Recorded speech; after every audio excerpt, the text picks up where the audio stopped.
Hey guys, it's Adrian, Editor-in-Chief of Level Up Times here, and I just want to quickly introduce this interview we had with Lars Gustavsson, who is DICE's Creative Director and Multiplayer Lead, and we did this interview a couple of days ago. Unfortunately, we didn't have the full 15-minute slot, but we did manage to squeeze in as many questions as we could out of his busy time at the EB Expo here in Australia on the Gold Coast in Queensland.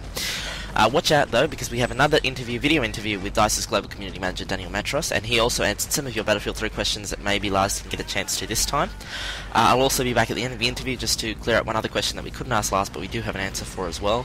So enjoy. If you have any questions or comments, just leave them in the comment section below. Other than that, have a great one and enjoy the interview. Hello, Lars Gustavsson here. Hello Lars, how are you?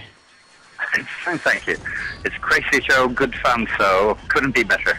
Yep, so you're at the EB Expo now, aren't you? Yeah.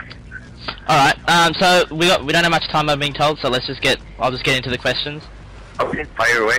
One of them is, will there be any boats in Battlefield 3 multiplayer? Can people get into boats?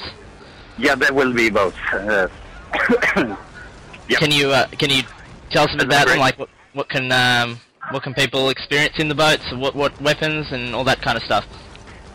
So boats will be more of the rib boats to kind of mainly take you to the beach, and more of we have amphibious vehicles like the personal carriers, and we have boats like the rib, for example. So yeah. Awesome. All right, sweet.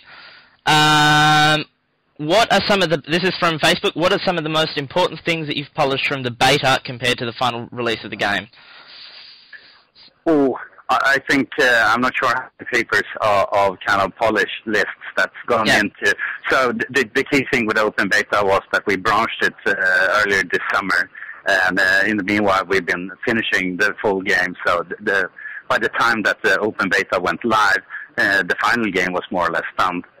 Yeah. We've been kind of tracking all the feedback on the forums to really see kind of that we've checked off the right thing in the main game versus the feedback we got. But a lot of good learnings on, really good stress test on the back end. How many servers do we need down here in Australia? Apparently people had to double, triple, quadruple their server park. We've got to validate our telemetry systems. And overall get all of this feedback from the community and really stress test our battle log. And the feedback we got, that was good and that was bad, or areas of improvement. And we've taken that to us. I would say 99% of bugs and so on has already been fixed on the main game. So overall, for us, it was an extreme success. We're really happy with it, and the communication that got started with the community. We could have been much better in kind of explaining that it was to be buggy. I think we got it through in the end. Oh well, it all went well, and it was a fantastic beta. I've got with me Josh, who does some technical stuff on the site, and he is going to just ask you one quick question about the game. Okay. Hey, so for the PC version of the game, will DLC be paid, or will it be paid or freely downloadable as previous Battlefield titles? Ooh. Can you repeat that question, please? I think he's asking about the DLC. Will it be like on PC? Will it be previous Battlefield where people can just download it, or will they have to buy it or something like that? So the PC version of the game can either be bought in of course, or bought Origin. So it's Right. That answers your question? Well, I guess so, yeah. It's just basically, will people able to get it like they have before, where they just download a file, or will do they have to pay for it and stuff like that? I think that was the main question. But yeah, so, I don't know, I'll just ask one more question. We'll go until we've run out of time, I guess. What is this skill level rating that we saw on Battlelog, and how is it calculated? Ooh, I don't have the exact form in that, to be honest. But I mean, we take a lot of things based on your playing skills and put it into that skill factor that we then use both there and of course in matchmaking and so on. And we've made sure that that skill level is something that will guarantee that you end up with the right people playing. while we of course also take kind of friendship and stuff like that into consideration when we start doing matchmaking. Awesome. I see Sneth doing fine here for one more question. Sorry for being so stressed. Oh, that's all right. I understand you're really busy. So let's do one more. All right, one more. What basically for the casual compared to the competitive? Like, what do you really think competitive crowd will get into, and what do you think the casual Battlefield crowd will get into?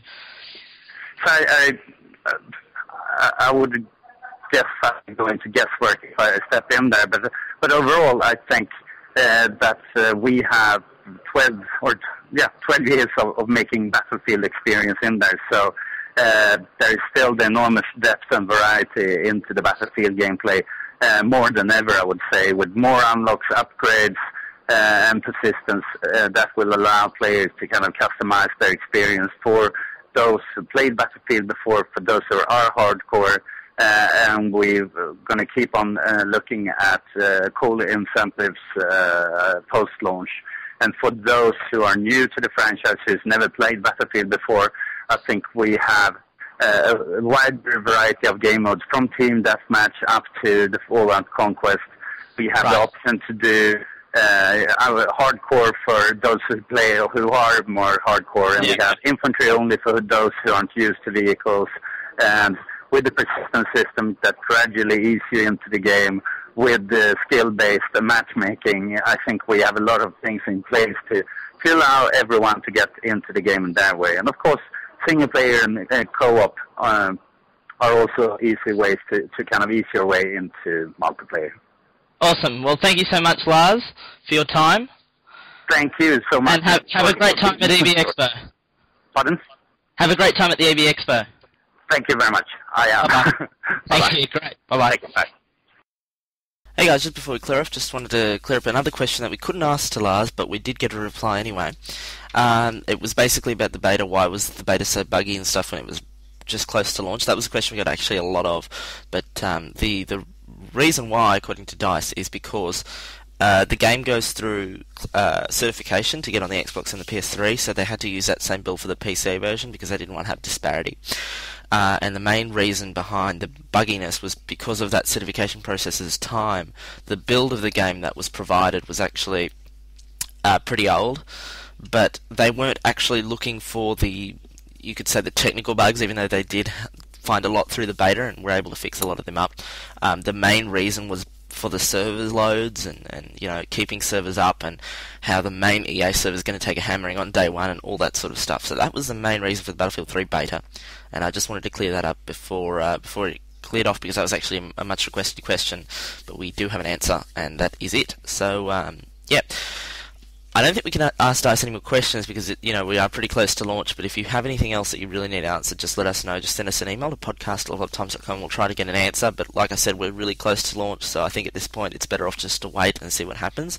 Battlefield 3 launches on this month on the 25th for the US markets and 27th for the European and Australian territories. So that comes on Xbox 360, PS3 and PC via Origin.